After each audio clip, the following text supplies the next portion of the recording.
Dice Company contains fantasy violence, mature themes, and unapologetic bickering.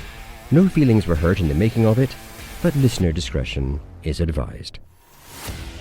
Dice Company will always be free, but it's not free to make. Please consider supporting us on Patreon or Apple Podcasts and get access to our weekly roundtable show Extra Roll. Just follow any of the links in the show notes for this chapter.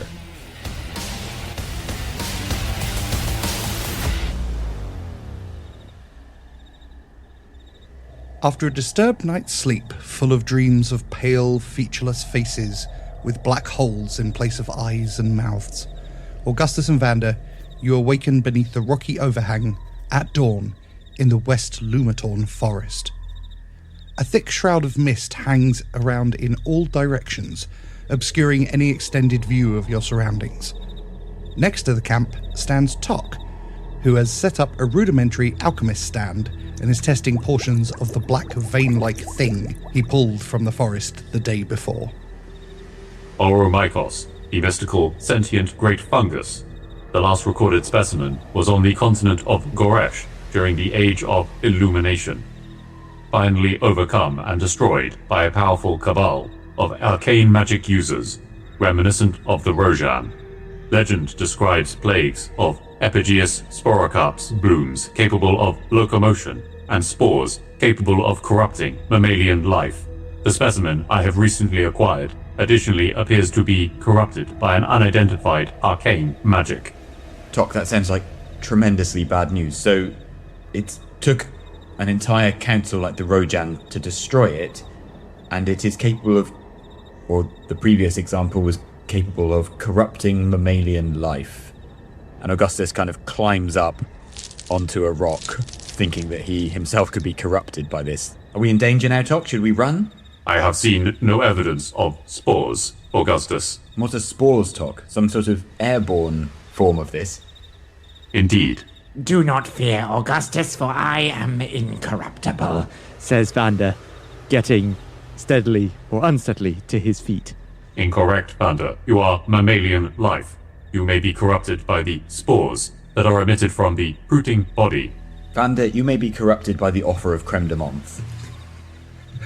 We need to get out of here, and if possible, we need to find a way to destroy this. Tock, is that possible?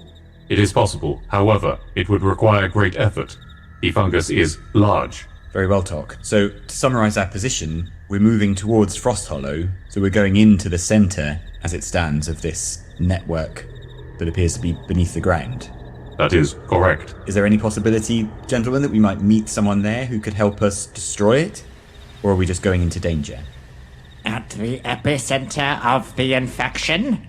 Yes. Do you advise us to turn back, Vander? That would be rather out of character. No, indeed I do not, Augustus.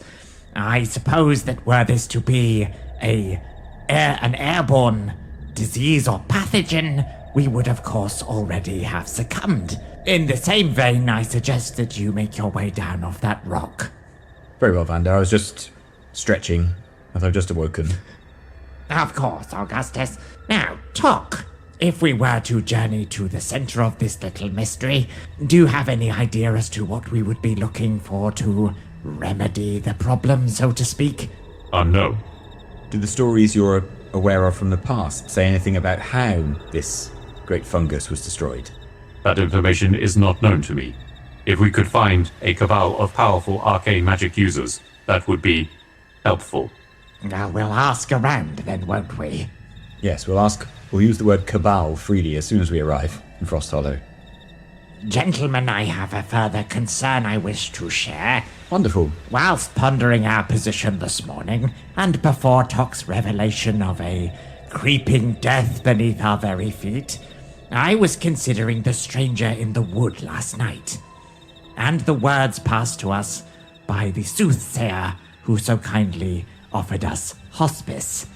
It strikes me that she said a ghost lies in our future, and that ghostly figure represents an enemy of sorts.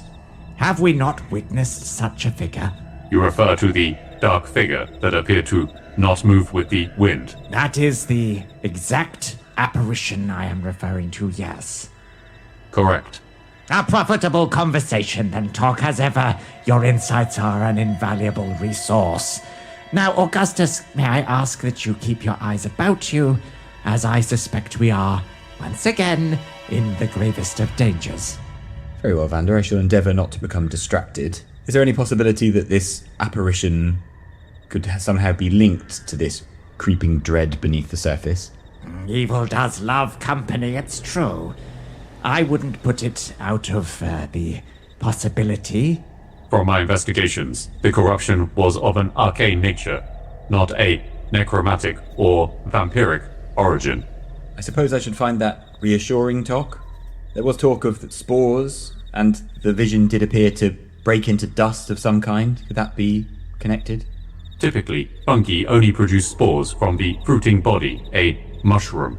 Quite true, Tock. I imagine they don't ordinarily take the shape of cloaked people, but I suspect this is not an ordinary fungus we're dealing with.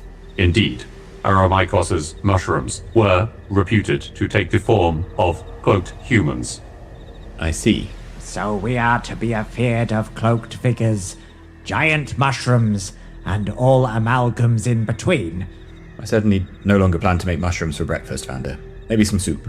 A fine idea, Augustus. And Vander produces a ration of soup. Vander takes a slurp of the cold soup. Well, I suspect that the only path lies forwards in the direction of Frost Hollow. Let's face it, danger also lies behind. So I suggest we begin. Agreed, Vander. The fortune teller witch mentioned a mountain, a hill with undead underneath. The mountain of Everfrost is next to Frost Hollow. It would be a likely candidate. Very true. We must be most wary. Well, into the jaws of death and the undead we go again, my friends. As you move through the forest, the foliage thickens. The wood gets darker, and you almost stumble over roots. Brambles tear at your clothes, and it's almost as if the forest itself doesn't want you to proceed. You then break into a clearing. Here, the grass is green, and the wildflowers are growing. The corruption and black ichor you've seen throughout your travels is noticeably absent here. In the centre of the clearing is an enormous, ancient oak tree.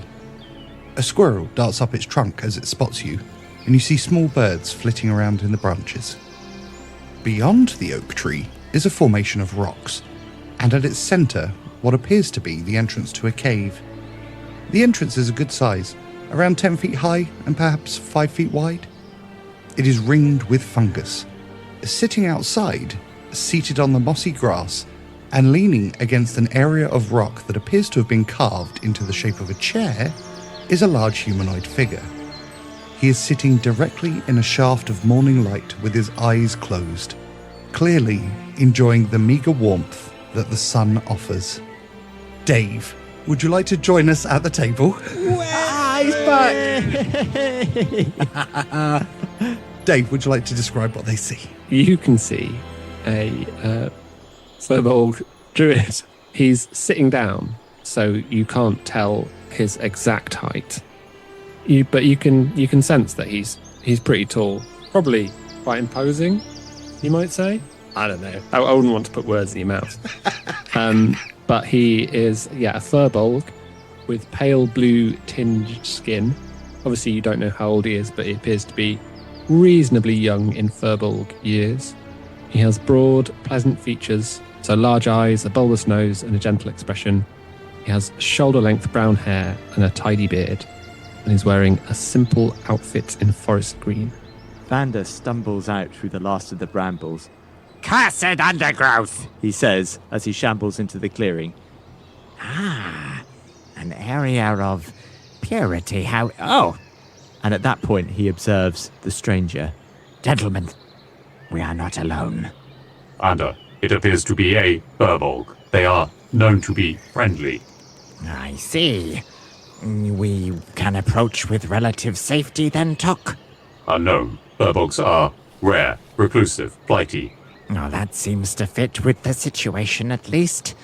Vander calls out. Well met, stranger. I jump to my feet and dash over walk with a sort of slight stoop, so not kind of drawn up to his full height. Like kind of dash over and say, "Oh, visitors! Visitors! Visitors! It's been so long, visitors! Hello! Who are you? What brings you here? It's been so long. Welcome, welcome. What can I get you? Would you like some tea? You'd like some tea? Of course. Come in, come.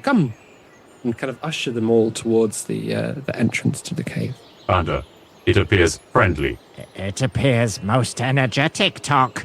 My name is Vander Finnick. This is my little group, Tock to my left, and Vander gestures, and Augustus to my right. What is your name, stranger? Welcome. I'm Petren Oakflower, and this is Cuthbert. Of course, you'll have met Cuthbert. It's lovely to meet you all. Wonderful. Oh, visitors. Forgive an old man failing vision, but this Cuthbert you refer to. As you say that, you see coming out of his shirt at the neck, a weasel pokes his head out and scowls at you. How charming. A pleasure to meet you, Petren and Cuthbert. We'd certainly like a cup of tea, and perhaps you could tell us about this forest of yours. This clearing is wonderful, but around your borders is a less inviting picture.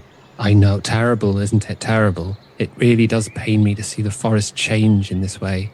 It wasn't always like this, you know.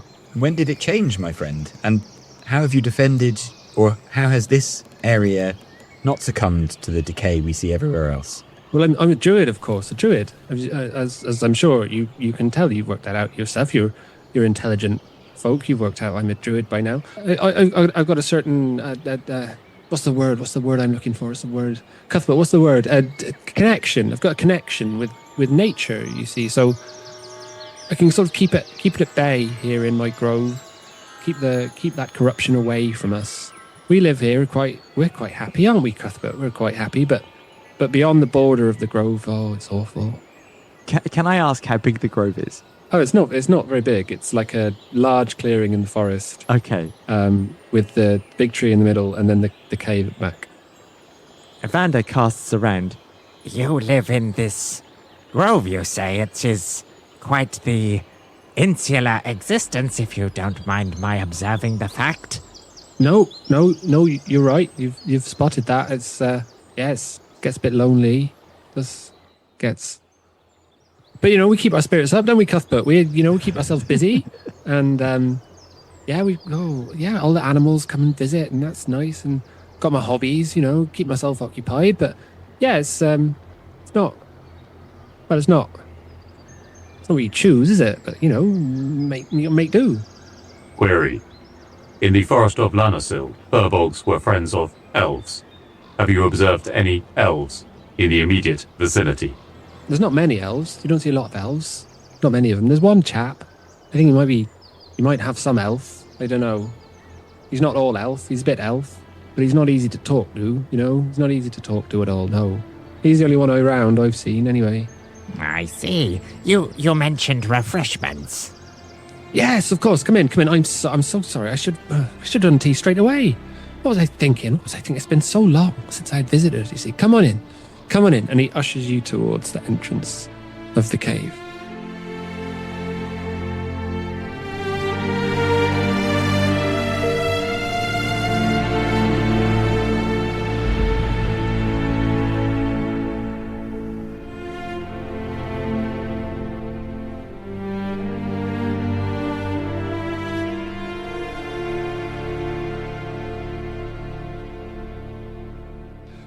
Welcome one and all to Dice Company Small Embers Chapter 56, where a group of friends weave tales of triumph, heroism and despair under the guise of playing Dungeons and Dragons. My name is Tom and I'll be your DM through the continuing adventures of the new and improved Order of the Heron. Hey now. New and improved, fuck Benny, Order of the Heron. Please introduce yourselves and tell us one fun fact about your characters. Hi, DM. Hi, I'm Alex and I'm playing Augustus Zeno, and Augustus is thinking we need to rethink the way we run the Order of the Heron. At the moment, we very much do all the work ourselves. And if we want to rise to the level of fighting Salazar and his empire, we're going to need a lot more staff. And we're going to have to stop invading Salazar's airship in person. It is not the role of the general to do daring incursions behind enemy lines. So Augustus is hoping he can take on, over the coming weeks, more of a managerial role. What a paladin. A paladin middle manager. Interesting. Not middle manager, general. Sorry, Leader. general manager. Inspirational leader. I mean, aren't inspirational leaders supposed to lead from the front? Isn't that like the thing that defines them? I mean, speaking for, for our international audience, for the Britons, one of our most famous leaders was Winston Churchill, and he didn't parachute into Nazi Germany. That would have been a completely stupid idea. He contributed with his words, like a bard. Which, as everyone knows, is the best class. Best class. Yes, Augustus thinks that doing all this really dangerous stuff ourselves really gives the Order of the Heron a very short shelf life. Seems like the Emperor is really good at delegating. That's what we need. We need some more delegation in our plans. Hi, I'm Harry, and I play Tock, an imposing 6'8" automaton. So Tock, at the moment, in this beautiful grove, misses the grove that he set up in Sanctuary, and the grove on the Stirling airship, which, despite some weird and wonderful plants from across the various planes of existence, sort of felt like home. So this is a particularly nice place. But on this particular date, the 12th of Lavaton, he feels a sense of anticipation. I can see the GM thinking, I ought to know what's going on here, but I don't. I think I do. So today is the day, is it? Tomorrow. Tomorrow. Right. Got it. What is happening? How are you going to do Benny's haircut when he's not here? Nope, that is on the 1st of Lavaton and the 1st of Allhain. Someone's getting their haircut on those days. And we're not Benny around. Tock takes out the shears. Snip, snip, motherfucker. That's a Even more phenomenal terrified. fact, which will hopefully one day Pay off. be explained. If we ever return to any of the places that we know and love. If not, we'll revisit this at the very end of the whole campaign to explain what the hell it was all about. Hi, I'm Charlie and I play Vander Finnick. And Vander's excitement is also building again. So the fates have consigned him to be a footnote, but those same mystic imbeciles have also named him the Blade, and blades cut things. Sitting in the forest air, Vander's hands tighten. Someone is going to pay for writing him out of the histories, probably more than one. If the Weavers of Fate want an ending, they're going to get one, and a bloody one. Let chaos reign, Vander thinks, for in the madness lies opportunity, and a path only an enterprising psychopath can cut. Holy shit, that's awesome. That's right. No one paints me into a corner, especially me. Talking of painting him, who's imagining Vander as Blade right now? So cool. Hello, I'm Dave, and I play Petren Oakflower, a somewhat imposing 7-foot furbolg. My fun fact for today is that Petren is only vaguely aware of who his parents were, in a Benny reminiscent fact, but it's a much happier fact. So in the tribe where he grew up, children were the responsibility of all tribe members. So essentially, every adult in the group was like a member of his family, and actually who your biological family were was far less important. Already building the Furbolg lore. I love it. Like that. I'm not sure I want the dice company group raising my children, but it certainly would take the stress off me to some degree. I mean, would the worry of that outweigh the stress of actually doing it, though? I think my kids would turn into 2 Vanders and a Tock. Oh, there's worse things than your kid being a sweetheart. I was about to say, I genuinely think there are worse things that your kids could turn out. I mean, obviously you don't want them to live the Vander life, but yeah. Vander's an intelligent, resourceful... Don't you want useful children now? Okay, let's move on. just stay away from my kids, okay? Some housekeeping. Next week, we'll be taking a break from our Small Embers campaign and we'll be running a single episode one-shot Halloween special. Unlike normal, this will be a fully produced audio story based on a one-shot game using a different game system. Monster of the Week by Michael Sands, powered by the Apocalypse game. Our goal is to produce a fully soundscaped narrative audio drama based on the events of the game and presented in the style of a TV episode, but audio only. The Halloween special will be released in our main feed as normal, but in addition, all tiers of our Patreon, including free subscribers, will receive access to the actual play recording of us muddling our way through. So if that's of interest, do sign up to the Patreon. Links are in the show notes. The Small Embers campaign will return the following week on November the 3rd for Patreons and November the 5th for everyone else. Also, don't forget to join the madhouse of our Discord server, which recently reached the milestone of 100 members. It is a fantastic place and there's a real sense of community growing there. Big shout outs to everyone for making it such an awesome place to talk about all things Dice Company, TTRPGs, food, fitness, dice making, and of course, a series of gloriously disgusting camel-related memes. Do come join us there, you won't regret it. And finally, please remember, how blessed are some people whose lives have no fears, no dreads, to whom sleep is a blessing that comes nightly and brings nothing but sweet dreams. So let's turn the page to the next chapter of Dice Company. I was so sure that fact was going dark. I was so sure.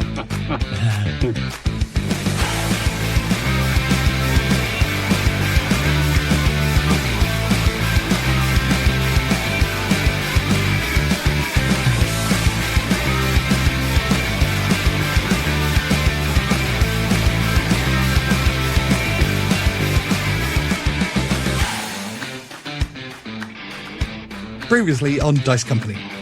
Following a brief visit to the chaotic Pandemonica, the 3 remaining members of the Order of the Heron used a gate spell to swap places with Emperor Salazar before leaping from the Ravager out of a window to the snowy lands of Lumatorn below. Moving through the thick forest area, they encountered Madame Vastra, who provided them food, and for Tock, a fortune-telling. They continued their path to Frost Hollow and discovered a blackened vein system of corruption beneath the snow, before finally they met a furbolg called Petren, who invited them in for afternoon tea.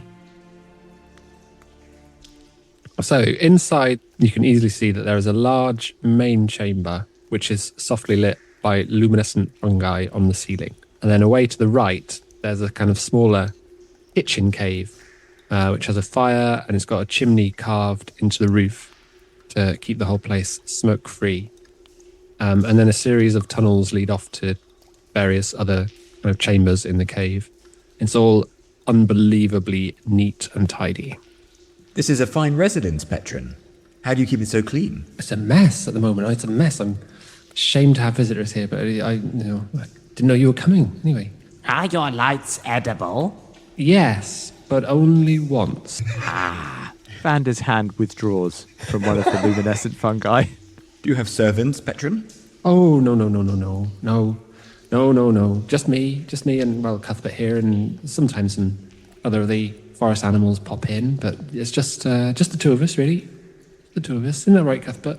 You poor souls. I'm very sorry. Squeak, squeak.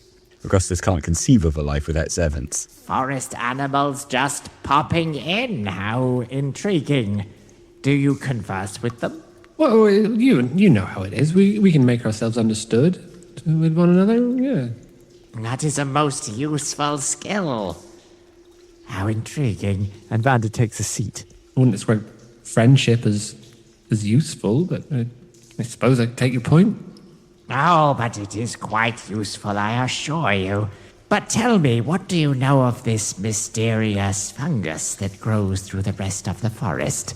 Well, it's been here a while, and we think it's getting worse. Query, have you observed any mobile myconoids of the great fungus Oromykos? I'm not sure I know what those words mean. Oh, well, we're most concerned about mobile micronoids. Aren't we, Augustus? Yes, Are you asking me, is the corruption mushroom-based? I feel like you're asking me, is it mushroom-based? Indeed. The mushroom Oromykos, the great fungus, produces mushrooms that are mobile, appear humanoid. They release spores that may corrupt mammalian life forms. I've not seen any of these moving mushrooms.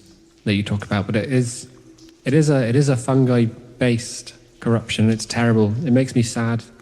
Mushrooms are such wonderful things, and I'm concerned. I'm concerned that their reputation will be ruined in these parts by this terrible, terrible corruption. So we're all terribly concerned about the reputation of mushrooms. Agreed. We are. Petren, might I ask, what would happen if you left this clearing?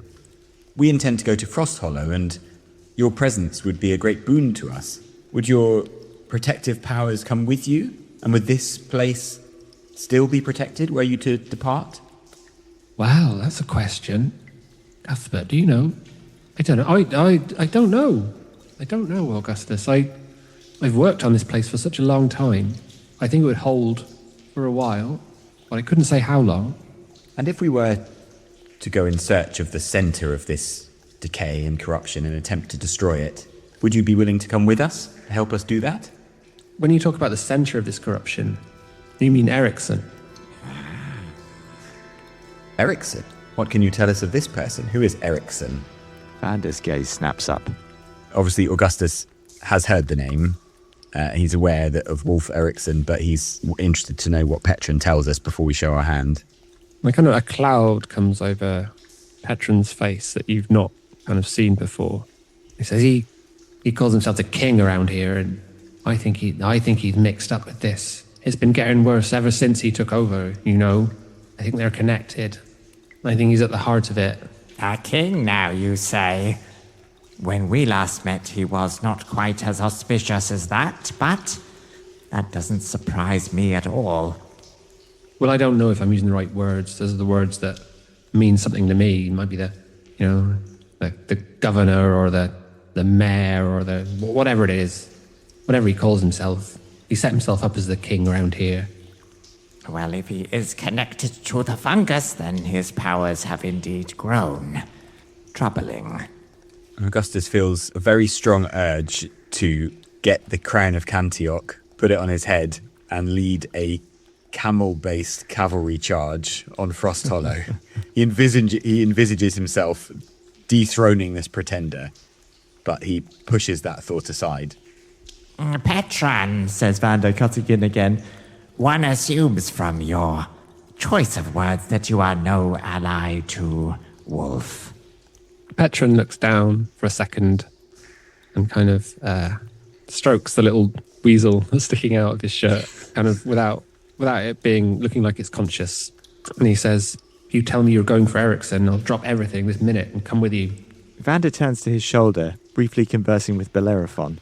Look, Bellerophon, he converses directly with the weasel. How ridiculous. And turns back to Petren. Fine words, Petren, and it seems to me you are most useful. Someone with your, we'll call them powers for now, would seem to be the antithesis of our, we'll call him a friend for now, but Quarry might also fit the description. Petren's been distracted by Bellerophon. Who's that? Who's that? Hello? Apologies, this is my companion Bellerophon. Bellerophon, please do say hello. And Bellerophon creeps down Vander's cloak, alights on the floor and pads over to you. You get a lick. Hello, Bellerophon. It's lovely to meet you. You're a handsome specimen, aren't you? Bellerophon is putty in his hands. You get lizard belly as he flips over. He couldn't be more enjoying your company right now. I give him a little scratch on his lizard belly. You get slightly dramatic playfulness from Bellerophon. He's obviously trying to keep your attention. Or like hand over the forehead type. Oh, swoon! He's doing the kind of floppy animal thing. Kind of, he wants you to kind of pick him up and play with him. He said he licks people, but obviously that's how chameleons eat insects. Is he just trying to devour the party, or? But he's a fighter, Harry. Okay, so naturally, he's If always what you're squaring up. asking is, Yeah. is he a fighter? The answer is yes. Yeah, probably the fiercest warrior among us. His ability to estimate the size of his own mouth versus the size of objects in the world is wildly off kilter. So Yeah, he just goes up to nearly full-size took people. down Omicron, if you remember. I do remember him grappling Omicron, yes. That was a Clash of the Titans, wasn't it? Actually, no, hang on, wasn't that Paragon Ohm? Oh, sorry, Paragon Ohm. My mistake. Vander, you notice, though, obviously you can communicate with Bellerophon. To the best of your knowledge, other people can't. But you notice that Bellerophon does appear to get a basic understanding of what Petren is saying to him. They're actually, like, communing in a certain way. Vander doesn't physically show any reaction to that, but his eye narrows. You see a gleam of both recognition and interest. It seems to me we have an accord of sorts, a common goal. You wish to protect the forest, a most admirable aim, and we wish to journey to the center of this pathogen to see if we can help, of course. Maybe you would like to travel with us. Not to put too fine a point on it, but you do appear a little lonely. At that, Petren looks down at Cuthbert as if to be like, look, I know that, like, I'm not lonely, Cuthbert, because I've got you and we're best buddies, but maybe the guy's got a point. If you promised me you were going for Ericsson, I'm with you. We need to understand something both of his intentions and of his powers. But for the moment, it does seem that he's a likely enemy. If he's not beyond us, we should certainly seek to defeat him. But we would need to proceed carefully, not show him our intentions. I imagine he has soldiers and protectors on his side. We would need to formulate a plan when we arrive in Frost Hollow. And it's to the city, is it? That would be going to... Is that where Ericsson is to be found? I mean, I suppose it is. But, you know, it's wonderful to see people and talk to people and three of you. Oh, what a treat. But, I mean, there's a lot of people in Frost Hollow, isn't it? It is likely that a base of operations or lair would lie outside the city bounds. Okay, all right. That's good. That's reassuring at least. Lair is an interesting term for an imposing castle, which is what I expect to find. Well, perhaps, gentlemen, we can lure Ericsson out. Perhaps leave Petren in the woods at the city limits and somehow bring our quarry out to us. I don't suppose luring would be difficult. He is, of course, very attracted to people who I'm sure he sees as blood bags. I remember treating with Ericsson some time ago, back in the war when I was whole. Even then, I found him to be a most intriguing individual. But even conversationally, it was obvious that he is a vampire. What was the nature of your interaction with him during the war? Were you on opposing sides? A difficult question, Augustus. I sought his aid for what I thought would be the winning side. History, of course, made a fool of us all. But Wolf saw himself as a neutral party and did not come to our aid. Indeed, his goals are often his own. Would he remember you, Vander? Few recognize me now, Augustus. Would make sense that he's a vampire, wouldn't it? If you think about it, it matches. It's like a parallel. This corruption is sucking all the life from nature, from the forest, and like the vampire sucks life from people. There is a certain connection to the vampiric tendency and Black Ichor seeking more life through the bowels of the forest, yes. Query, Vander, Petren. The corruption of the fungus is not necromantic or vampiric in nature, but arcane. Does this Wolf Ericsson possess arcane magics? He is a most powerful bastard, yes. Query, Vander, I am not familiar with the term bastard. My apologies, Tock. I was being facetious, yes. Wolf is a powerful conjurer of tricks. Rest assured, Tock, we have at least one powerful bastard on our side as well. I'm just trying to think how would Tock take someone calling themselves facetious. Which one of you is the powerful bastard?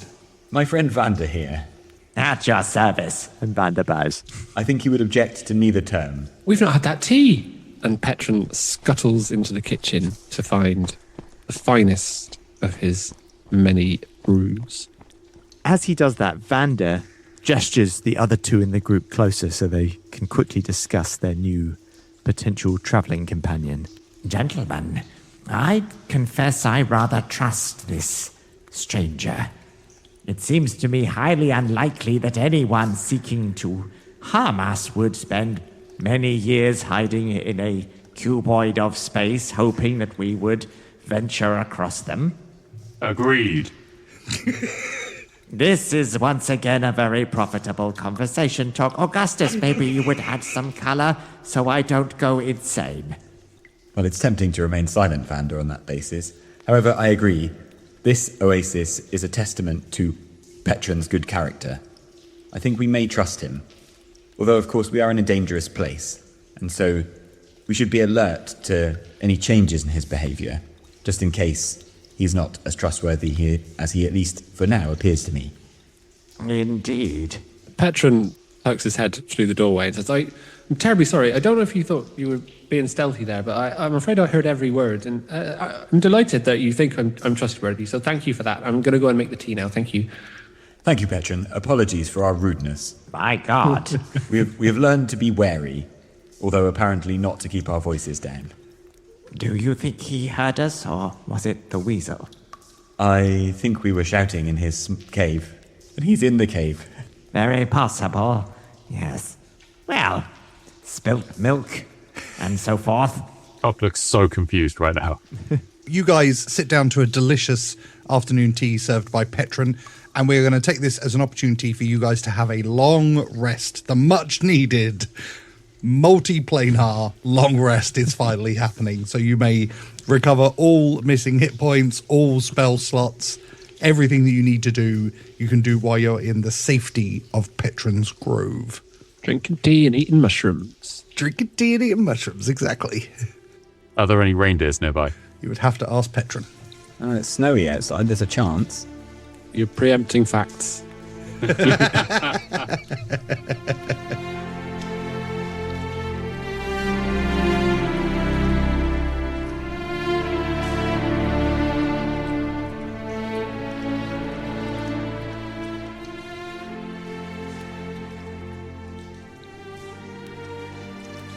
Query, Petren. We seek one powerful in the use of restorative magic, a powerful druid. Have you encountered any such entities? What exactly are you looking for, Tock? So Tock will describe to you a spell that you probably do know, although it is assuredly beyond your ability to cast yet. The spell would be that of Greater Restoration. I'm afraid, Tock, that, as you know, it's just me around here. Me and Cuthbert. Sorry, Cuthbert. Wouldn't like to forget you. So I don't know anyone who can perform that spell. A powerful follower of a deity should also be capable of such magics.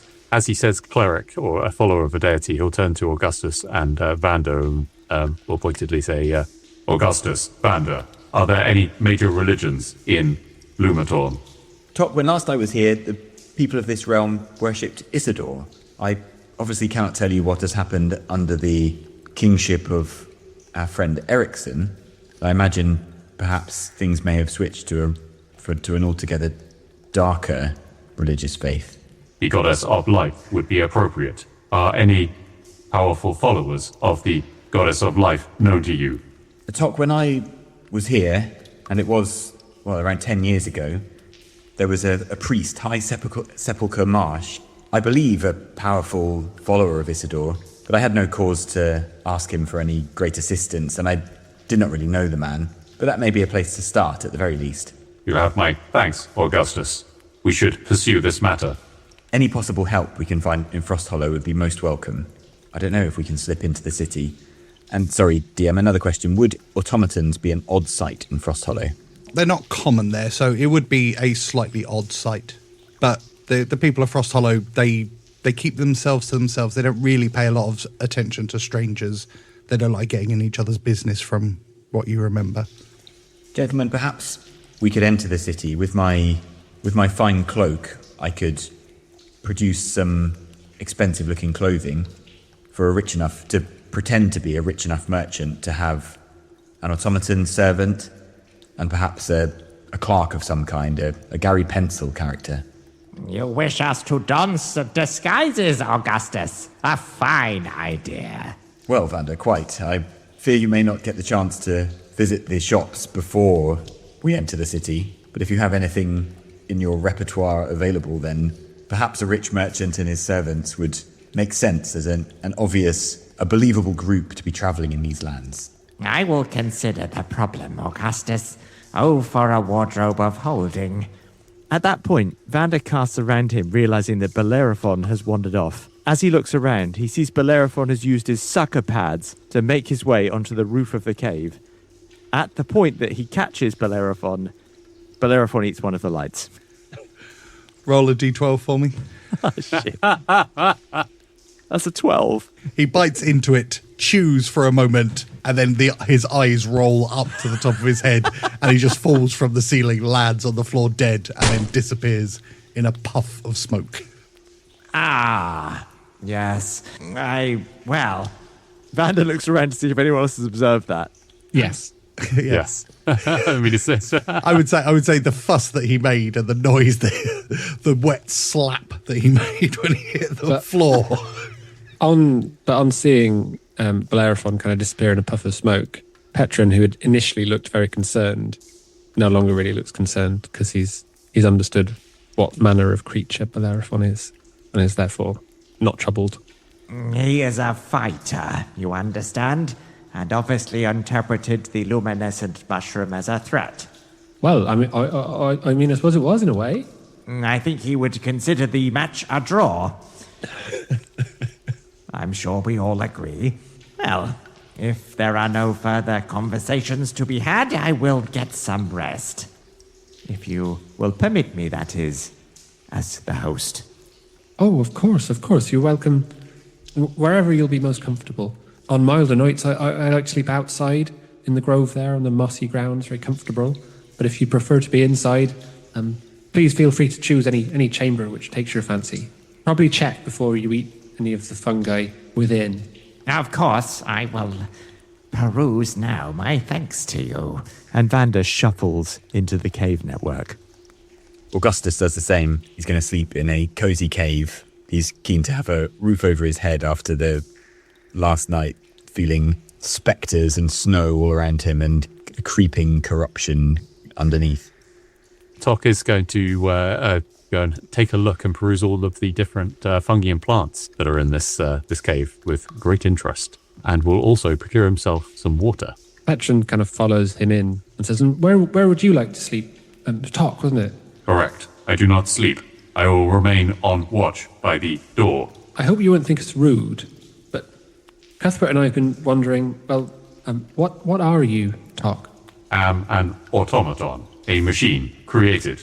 I draw sustenance from the weave of magic. Oh, I see. What's that like? Unknown. I lack comparative perspective. No, I suppose so. Whilst talking, Tock's going to take out his leather case, open the lid. You see a golden glow emit from this small case. Tock will take the small glass of water, pour it in, and close the case. So, did you need anything else there, Tock? Negative. Right, yo. Well, as I say, I haven't come across a walking, talking machine before, so I don't know what you need. I know that everyone likes tea, and everyone likes mushrooms, of course. But I don't know what you need or want, so just let me know, and I'll see what I can do. I would find that to be acceptable. So Tock will just find a place nearest to the door. Tick will climb out of the bag of holding, also stand by the door, and Tock's going to take out the second book of Elias the Wanderer and read it overnight.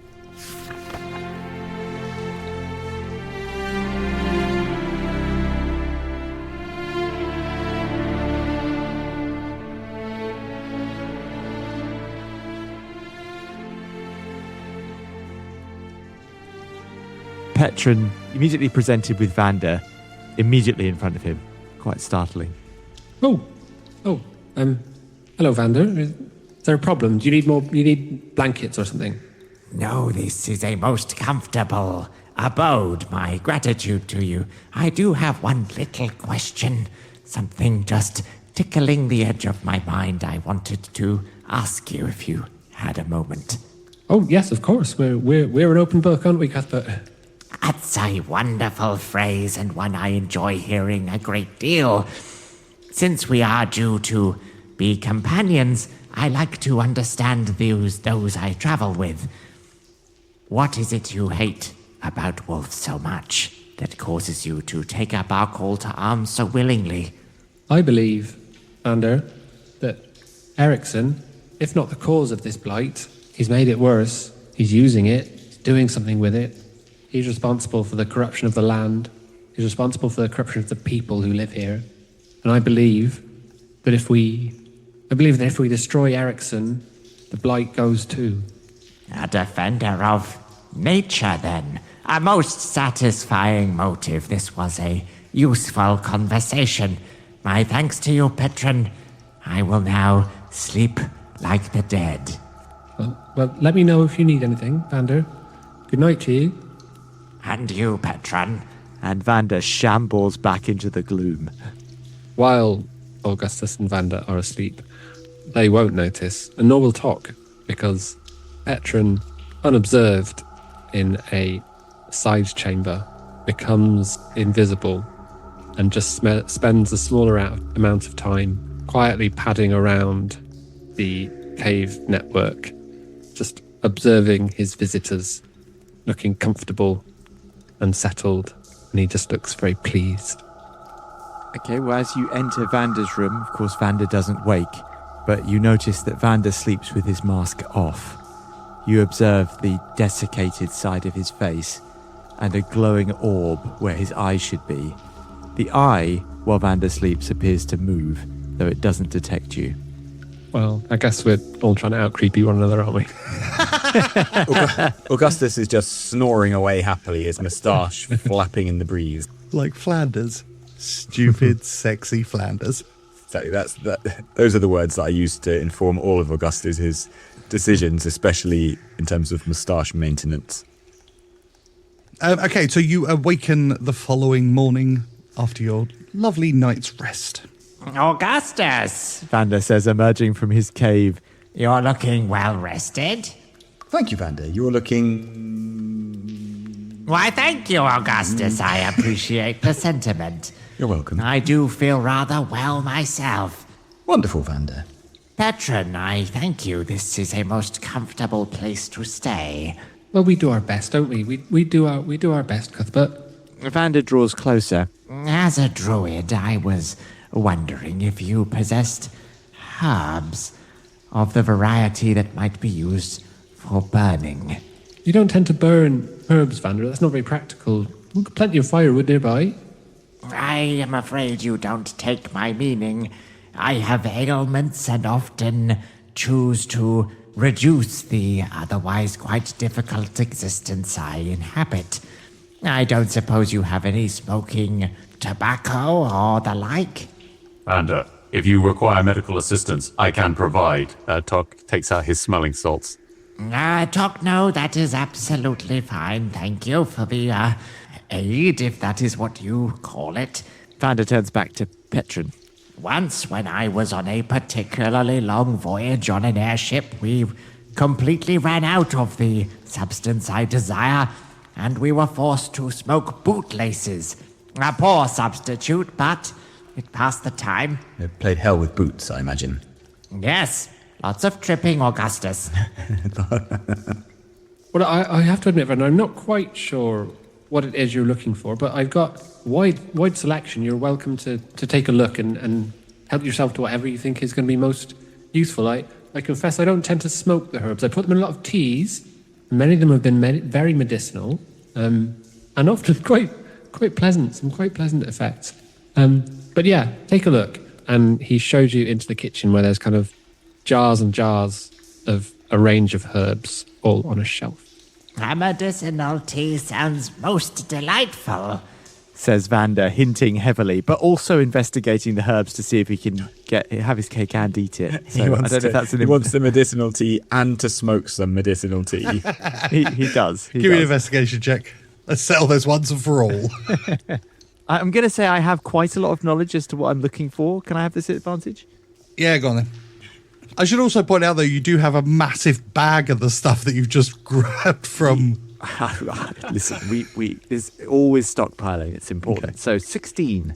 You do find some that can be smoked. This is by no means the same quality as the stuff you got from Madame Vastra, however. Vander stows the bogweed, but then you see him taking a cheroot from the better variety of herbs he already possesses. So, tell me of this tea. Well, it's not just one tea, Vander. It's a whole spectrum of teas. I've had quite a lot of time to experiment and practice and see what's what. My passion is tea, I'll have you know. My passion. I like to make a range. What I've been working on is a range of blends. My goal is to create flavors that kind of evoke a specific moment. Let me show you this one. Try this one. Trying to capture the sensation of watching the sun come up by a campfire. Give it a try. See if I've got it. I will. Vander's equally into this. I have a similar romance with soup. Oh, so you understand. Vander grimaces, which actually is a smile, but it would be difficult to interpret as such, and slurps the tea he's been given. What am I getting from the tea? Some sort of like cinnamon-type spices with a sort of slightly burnt flavour to the back end. Yeah, a slight sense of well-being. Most intriguing. I confess I don't see the sunrise you speak of, because this is only tea and not soup, but it is most intoxicating. Perhaps if I mix it with the... And Vander takes a pull on his cheroot. Yes. Now I see clearly. Petren, you are a craftsman. I salute your efforts. Perhaps I will introduce you to the world of soup sometime. 'Tis a fascinating adventure of the culinary variety. That would be wonderful, Vander. I very much look forward to it. Vander downs the rest of the tea. Scalding but delicious.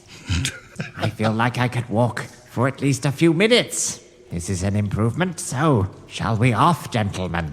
Yeah, while you were snoozing, as well as being creepy, Petren has also just been kind of putting some things together, ready to go. So he's got his sort of backpack all set up. Gentlemen, do you imagine that word of Jenny the War Camel will have spread across the ocean to this place? A camel is a most unusual weapon of war, Augustus, so I suspect it has. No further questions.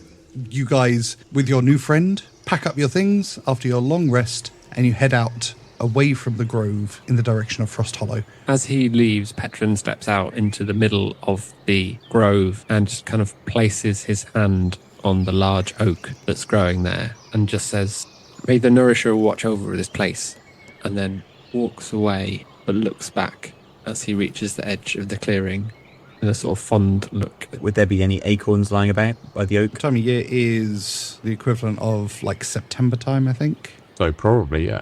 Yeah. Petren, would you object if I took one of these seeds? And he indicates one of the acorns lying on the ground. No, of course, please do.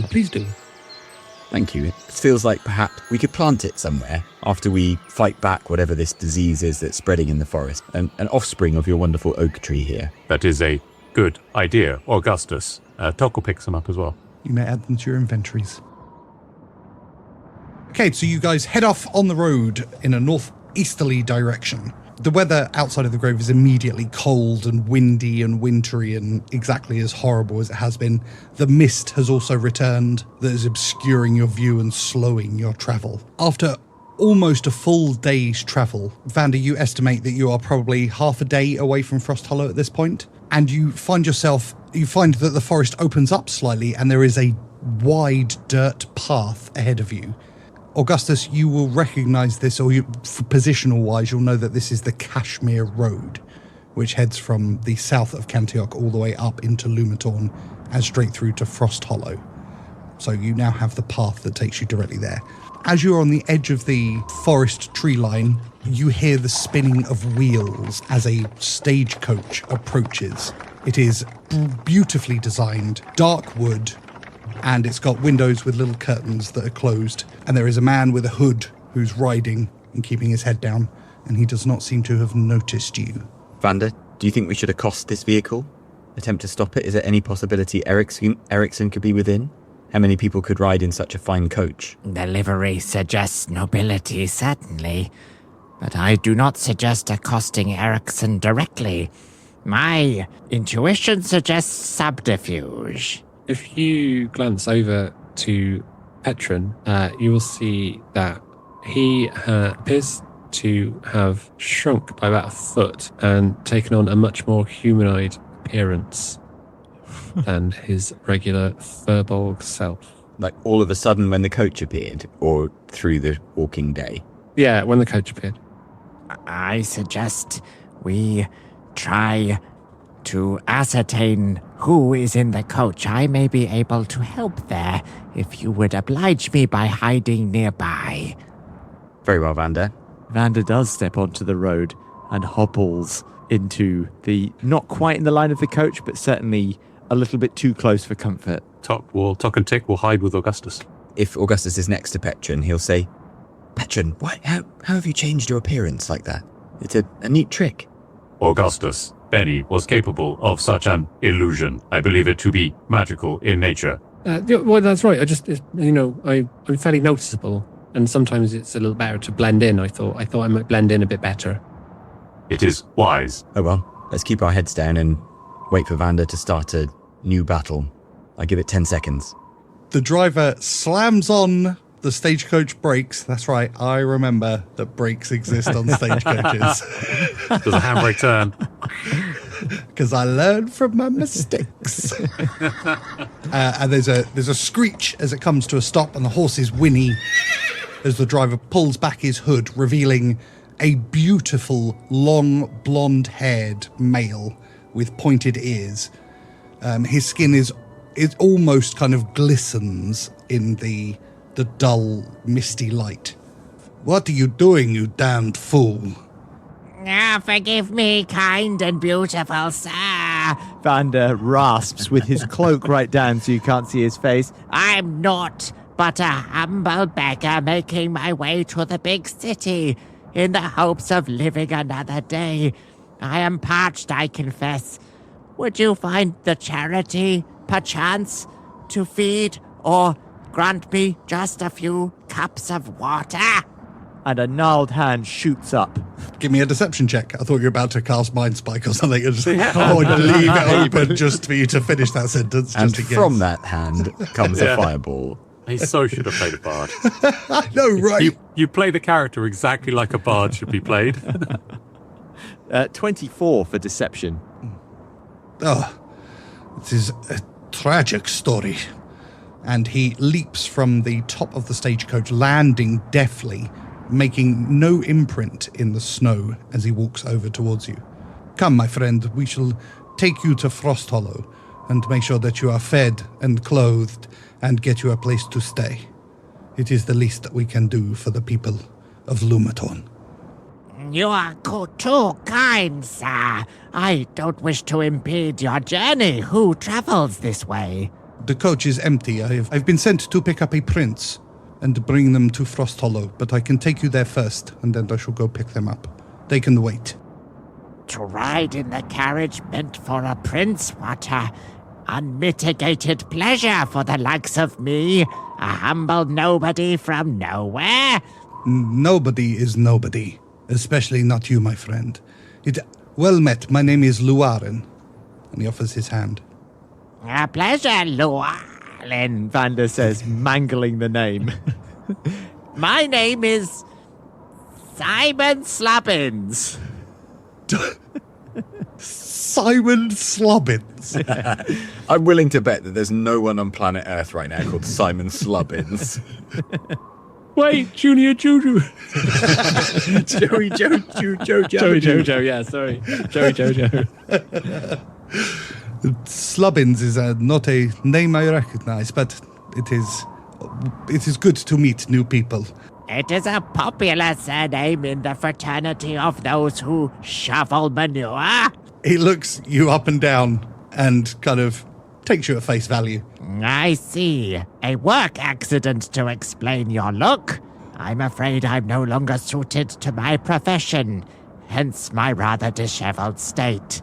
This is tragic news. I can help you out. I can set you up, get you an appointment with Sepulchre Marsh, and we will find work for you. It will be simple. Your troubles are over, my friend. Come. That is a kind of her indeed. And the water? And he pulls out a water skin and hands it to you. Vander gums the water skin. Really gums it. It's appalling to watch. It must be difficult for anyone in the near vicinity to ever forget what they've seen to Vander. The scene of Vander when he takes from the water skin. But then he does offer it back. And Llewellyn puts the stopper back in and just puts it down without showing any signs that it's disgusted him.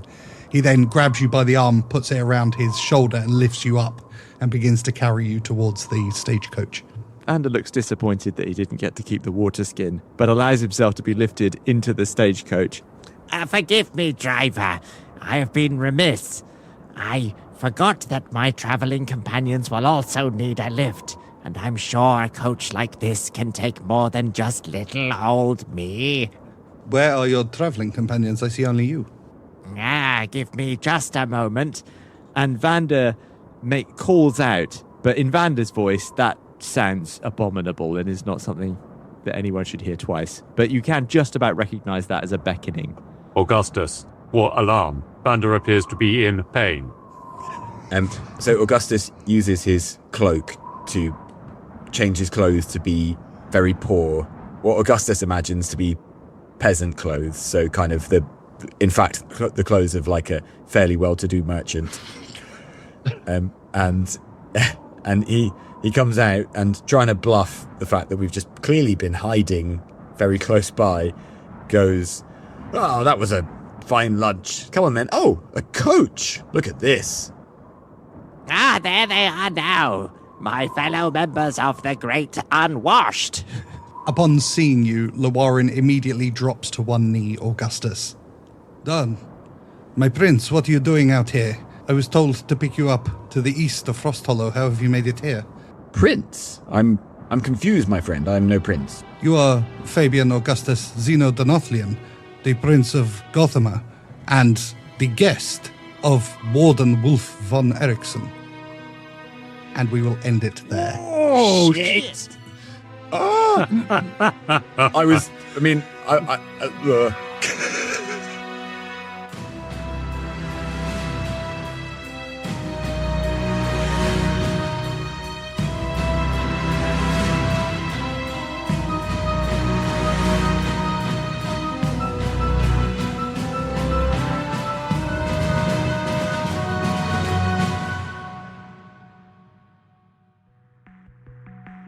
You've been listening to Dice Company's Small Embers, starring Dave Windust as Petren Oakflower, Alex Morrison as Augustus Zeno, Charlie Blackadder as Vander Finnick, and Harry King as Tock, with Tom Patrick as your Dungeon Master. The humans of Dice Company would like to thank the following sweethearts for their support: Sepulchre Stennett, Marshall 001, Marky B, Jenny the War Camel, Stephen Sekora, Nori Gosler, Mickey Arnold, Happy Daddy Scotty, Tika, SJ Phionics, Richard Ungermus, Rabbi Camel, Team #Stay Toxic, Path Pursuit, Paris Pakar, Julia Zeno, Shovels, Mama Strange, Queenie, Axel Runholm, and Chris from North London.